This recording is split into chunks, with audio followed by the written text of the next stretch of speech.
such. And Carlos can talk about this a lot. He works day in and day out with brands to talk about the power of Facebook, the power of social, the power of word of mouth, and how that can really affect businesses. So we need to take those learnings that we do for the top Fortune 100 companies to start, bringing that so we can have more of a bottom-up approach.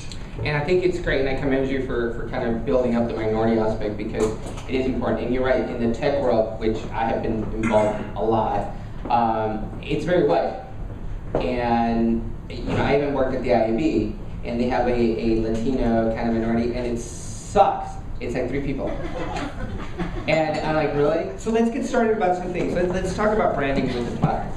I'd like to talk a little bit on the branding side of things from a personal standpoint, and then we'll kind of get into the business end of things and campaigns. And I've used different tools with Facebook, some effectively, some just like, not in a bad way, just kind of like wondering, am I using it right? Do I need more? So what's going on? So, we'll dig deeper into that. Everything we do is kind of a reflection of us, not only us, our family, and our community. So from that standpoint, especially as everyone here knows, when you're a professional, you know that you have to conduct yourself in a certain way because the lens is actually more intense on you.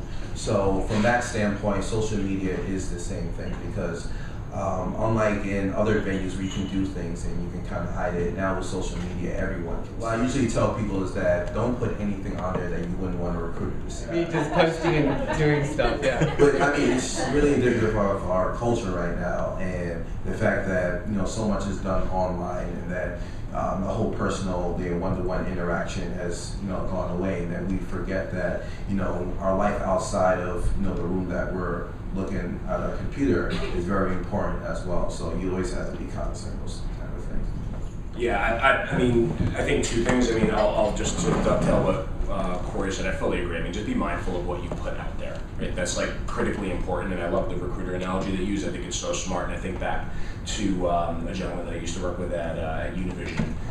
His daughter was probably a sophomore, junior in college, and he was following her, friends with her on Facebook, and saw some questionable posts or pictures, I should say, and photos that she was tagged in that appeared on his news, and he freaked out, and understandably so. I mean, that's just, you don't want things out there attached to your real identity that will put a negative image around you, because whether we like it or not, recruiters are going to use it, employers are going to use it, and people that you meet are going to use it. So you're always constantly projecting this image of yourself. So be really mindful of what you put out there, and also use our privacy settings.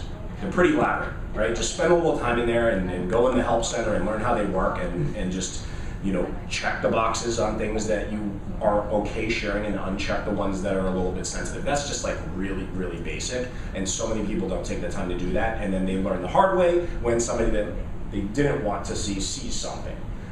So just get in there and use the privacy settings. It's really, really simple. But to go back to your original question in terms of like building your personal brand, I mean, I think the beauty of social media in general, whether it's Facebook or Twitter or LinkedIn or any other social network, is that now you have a voice and you have the ability to get whatever it is that you want to project out there, which prior to 5, 6, 7, 8, 9 years ago, that just really didn't exist in an effective way.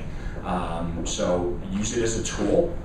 And I think, fundamentally, when you use Facebook to build a personal brand, or if you're building, Dove, which is one of the biggest CPG brands in the country, it's the same things apply. It's, build an audience, figure out who it is that cares about what you have to say, figure out a way to build that connection with that person, and then figure out what types of content makes sense that will inspire that audience. I was curious about the legality of that, like just exactly how legal is it for somebody to go in there? I mean, we have an HPNG Facebook page, obviously, it's all Facebook related stuff. Then there's mine, personal, that is just friends. And I mean, I think that there's a nice balance. Mm-hmm. I don't know the legality of it though when it comes to HR. People saying like, I want to hire someone, you got to give me your Facebook handle. Like, is that cool? Like, what do you guys hear? I don't know I'm not close enough to the legal side of the business to really give you a technical answer on that.